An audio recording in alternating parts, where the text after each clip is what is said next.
Bayangin, kalian lagi naik gunung Lawu malam-malam, kabut tebel banget, jalanan mulai nggak jelas, kompas muter nggak karuan, dan tiba-tiba kalian melihat ada kampung kecil lengkap sama rumah-rumah kayu dan orang-orang yang kelihatannya biasa saja. Padahal kampung itu nggak pernah ada di peta manapun. Dari dulu sampai sekarang, banyak pendaki Lawu percaya kalau ada desa gaib yang bisa muncul lalu hilang begitu aja.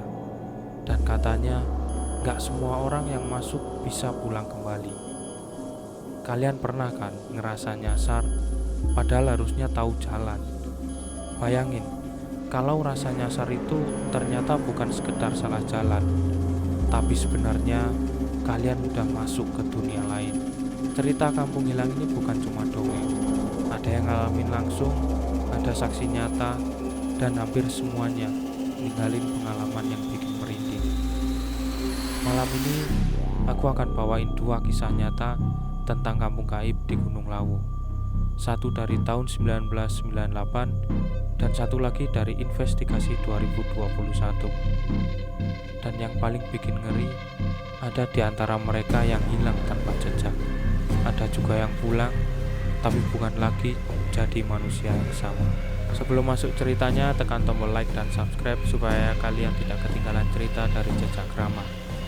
Tanpa menunggu lama, kita langsung masuk ke ceritanya.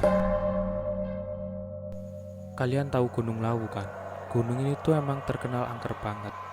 Banyak pendaki bilang, Lawu itu bukan cuma soal jalur pendakian sama pemandangan, tapi kayak ada dunia lain yang hidup bareng kita di situ.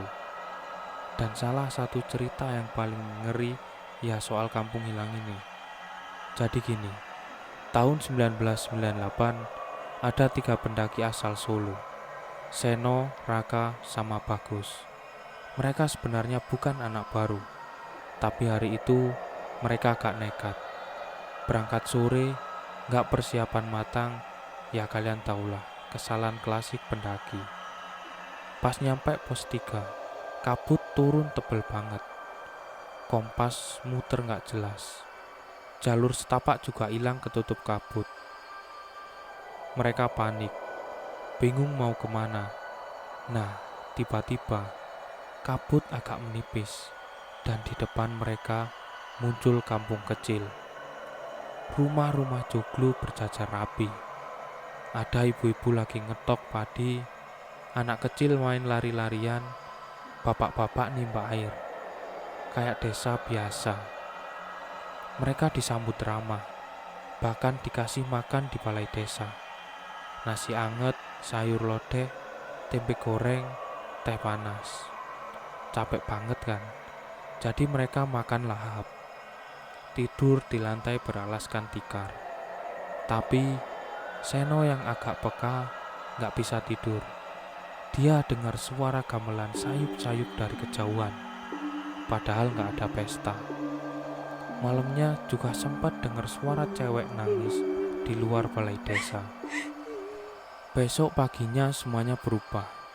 Kampung yang tadinya rame jadi sepi banget. Rumah-rumahnya ada, tapi pintu tertutup rapat.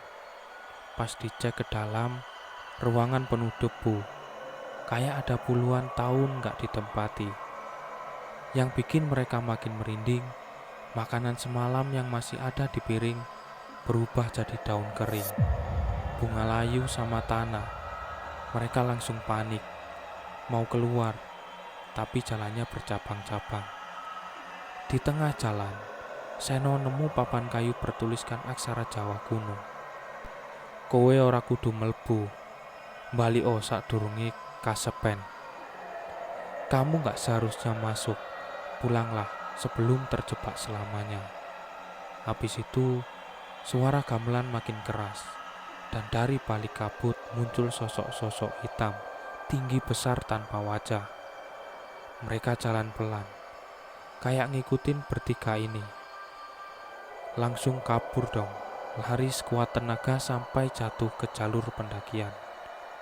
Tahu-tahu mereka udah balik lagi ke jalur Cemoro Sewu. Pas cerita ke warga bawah, mereka cuma bilang gini, itu bukan kampung beneran nak, Itu desa gaib. Banyak yang pernah lihat, nggak semua bisa pulang. Sejak saat itu mereka bersumpah nggak bakal naik Lawu lagi tanpa persiapan spiritual. Nah, lompat ke tahun 2021. Ada komunitas misteri dari Jogja, namanya Rembulan Jagat. Isinya 6 orang, 2 pendaki, 1 kameramen, 1 ahli sejarah, sama 2 orang indigo. Mereka pengen ngebuktiin cerita kampung hilang ini. Mereka sengaja berangkat sore. Katanya itu waktu paling rawan buat keseret ke dimensi lain. Dan bener aja, sekitar jam 9 malam, kabut turun gila-gilaan. Kompas error, GPS nggak jalan. Kameramen coba pakai mode inframerah. Dan muncul siluet gapura batu samar-samar dari kejauhan. Padahal di situ seharusnya nggak ada gapura. Si Ratna, salah satu indigo, langsung gemetaran. Dia bilang, ada gerbang kebuka. Banyak yang nungguin kita di sana. Kalau masuk susah keluarnya. Tapi tim tetap maju. Jam setengah 12 malam mereka nemuin kampung itu. Persis kayak cerita tahun 98. Rumah joglo, lampu minyak redup, suara orang ngobrol, disambut sama pria tua berjubah hitam. Diajak nginep di balai desa. Mereka sempat dikasih makan juga. Nasi, lodeh, tempe, teh hangat. Tapi pas dicek rekaman kamera, isinya cuma kabut putih sama suara angin. Gila, padahal mereka semua ngeliat jelas. Ratna berbisik, kalau kita kelamaan di sini besok kita nggak akan balik. Yang kita lihat ini bukan manusia. Dan benar, pagi datang, kampung kosong. Rumah-rumah lapuk berlumut. Makanan berubah jadi tanah, daun kering, sama serangga mati. Yang lebih parah, 1 anggota tim, Joko, hilang. Dicari-cari, ketemu tapak kakinya menuju sumur tua. Pas dilihat ke dalam, ada suara Joko minta tolong, tapi jauh banget, kayak dari dasar bumi. Ratna maksa mereka pergi. Mereka kabur sambil dengar gamelan keras banget dan suara ketawa perempuan. Kamera sempat jatuh dan ngerekam sosok hitam tinggi besar tanpa wajah ngikutin mereka. Tahu-tahu mereka pingsan. Pas sadar udah balik di jalur Cemoro Sewu dekat pos 3. Tapi cuma berempat yang balik. Joko nggak pernah ketemu lagi. Videonya sempat viral. Tapi anehnya, setiap footage yang nampilin kampung pasti rusak. Cuma jadi kabut putih. Salah satu yang selamat namanya Bayu. Tapi sejak pulang dia berubah. Dia sering kebangun tengah malam, dengar suara kentongan, gamelan, atau sinden nyanyi. Istrinya sering nemuin Bayu duduk di depan jendela dengan tatapan kosong. Yang lebih aneh lagi, dia nggak bisa makan normal. Nasi, lauk rasanya hambar. Malah ketahuan suka makan daun kering, bunga kamboja, atau tanah dari pot. Katanya ini enak, sama kayak di kampung itu. Teman-temannya bilang Bayu sering diikutin sosok hitam tinggi besar. Pas di foto, ada bayangan berdiri di belakang dia, meski lagi di tempat terbuka. Pernah juga Bayu ngaca, tapi yang dia lihat wajahnya sendiri kebalik. Mata di dagu, mulut di dahi, dia teriak. Tapi orang lain lihat kaca itu normal. 6 bulan setelah kejadian, Bayu datang ke rumah Ratna dalam keadaan pucat. Dia bilang, aku gak bisa lama di sini. Tiap malam mereka jemput aku. Aku dengar suara Joko dari sumur itu. Dia manggil aku, ikut. Malam itu Bayu hilang. Esoknya cuma ada jejak kaki basah menuju hutan belakang rumahnya. Gak ada jejak keluar lagi. Dari tim Rembulan Jagat, sekarang cuma tersisa 3 orang. Mereka semua berhenti ngurusin ekspedisi mistis.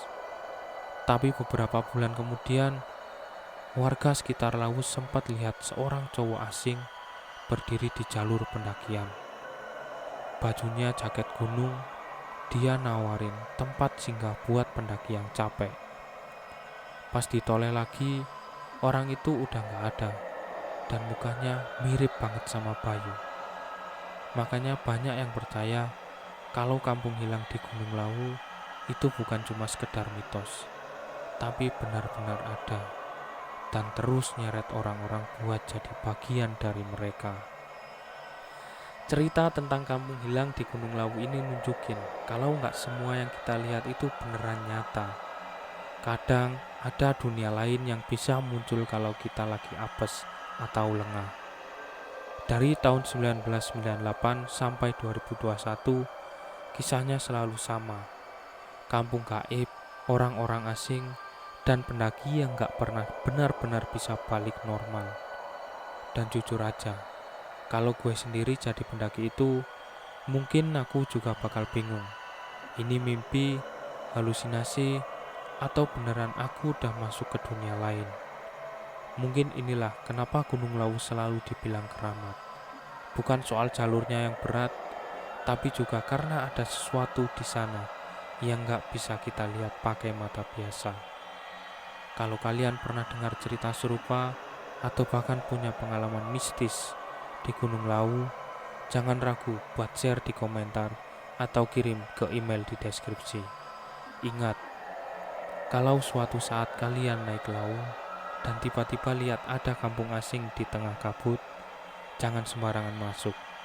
Bisa jadi itu terakhir kalinya kalian dilihat di dunia ini.